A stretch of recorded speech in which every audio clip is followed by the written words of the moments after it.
சாமி சரணம். நம்ம மலைக்கு போகும்போது இருமுடியை தலையில் ஏற்றிடுவோம் இல்லையா? இருமுடி தலையில் ஏற்றினதுக்கப்புறம் செய்யக்கூடாத சில விஷயங்கள் இருக்குது. அது என்னன்றதை பார்க்க போகிறோம். இந்த மாதிரி வீடியோஸ்க்கு லைக் பண்ணுங்கள், ஃபாலோ பண்ணுங்கள்.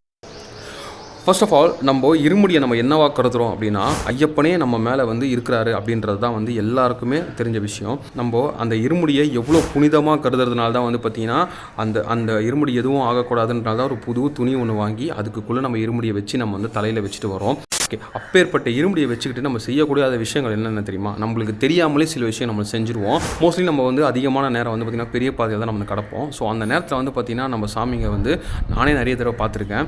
இருமுடி தலையில் வச்சுட்டே பார்த்திங்கன்னா ஓரமாக போயிட்டு பாத்ரூம் போவாங்க. ஸோ நீங்கள் கொஞ்சம் யோசிச்சு பாருங்கள், நம்ம தலையில் இருக்கிறது ஐயப்பன் நம்ம கூடவே இருக்கார் அப்படின்ற ஒரு இதோடு நம்ம அந்த மாதிரி தவறுகள் செய்யவே கூடாது.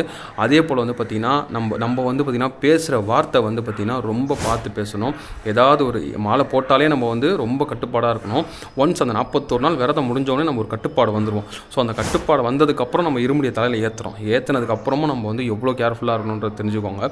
ஸோ நம்ம பேசுகிற வார்த்தை எந்த தவறான சொற்கள் நம்ம எதுவுமே சொல்லக்கூடாது அப்படின்னு தெரிஞ்சுக்கோங்க. அதே போல் நிறைய பேர் நம்ம பார்த்துருக்கோம், இருமுடியை தலையில் ஏற்றுனதுக்கப்புறம் நம்ம பார்த்திங்கன்னா வேறு யாராவது இருமுடி ஏற்றாதவங்க காலில் நம்ம போய் இப்படி உழுந்து கும்பிடுவோம். மரியாதை நிமித்தமாக தான் நம்ம செய்வோம். ஆனால் அந்த தவறை செய்யாதீங்க. ஒன்ஸ் இருமுடி மேலே போயிடுச்சு அப்படின்னா நீங்கள் மாலை போட்டிருந்தாலும் சரி, எதிர்க்க இருக்கவங்க மாலை போட்டிருந்தாலும் சரி, அவங்க காலில் நம்ம விழக்கூடாது அப்படின்றத தெரிஞ்சுக்கோங்க. அதே போல் வேறு யாராச்சும் நம்ம காலில் விழுறாங்கன்னா அது நம்ம காலில் விழுறதுக்கு அர்த்தமே கிடையாது. ஐயப்பனுடைய காலில் அவங்க ஆசீர்வாதம் வாங்குறாங்க அப்படின்றது மட்டும் நீங்கள் மனசில் நினச்சிக்கோங்க. ஓகே, அதே போல் கொஞ்சம் தூரம் நடந்தவொடனே தலை வலிக்குது அப்படின்னு சொல்லிட்டு இருமுடி எடுத்து ஜோல்னா பைக்குள்ளே வச்சுக்கிறது, அப்புறம் பார்த்திங்கன்னா நம்ம இருமுடி எடுத்து ஷோல்டரில் வச்சுக்கிறது, இந்த மாதிரிலாம் நம்ம செய்யவே கூடாது. ஏதோ ஒரு தவிர்க்க முடியாத சுச்சுவேஷன், நம்மளுக்கு ஏதோ ஒரு அசம்பாவிதம் நடக்குது, நம்மளால் நடக்க முடியல, அந்த மாதிரி பிரச்சனை அப்போது நம்ம ஷோல்டரில் வச்சுக்கிறோன்னா அது தப்பு கிடையாது. ஆனால் ஏதோ எதுவுமே காரணம் இல்லாமல் நம்ம ஷோல்டரில் வச்சுக்கிறோம், இந்த மாதிரிலாம் வச்சுக்கிறோம் அப்படின்னா கண்டிப்பாக அதை செய்யவே கூடாது.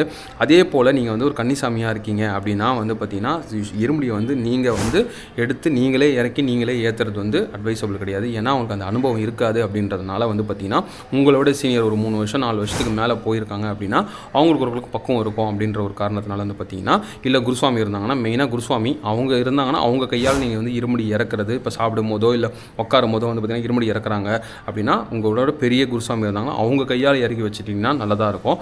அப்படி இல்லைனா ஓரளவுக்கு உங்களுக்கு மேலே கொஞ்சம் போயிருந்தாங்கன்னா அவங்க கையால் நீங்கள் இறக்கி வச்சுக்கிறது கரெக்டாக இருக்கும். ஸோ இந்த விஷயம் பார்த்திங்கன்னா நான் ரொம்ப நாளாக சொல்லணும்னு நினச்சிட்டு இருந்த விஷயம் இது.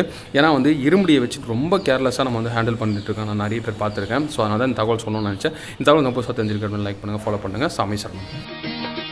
மணிகண்டன் மகிமை சொல்லி மாடாது சொல்லில் அடங்கா.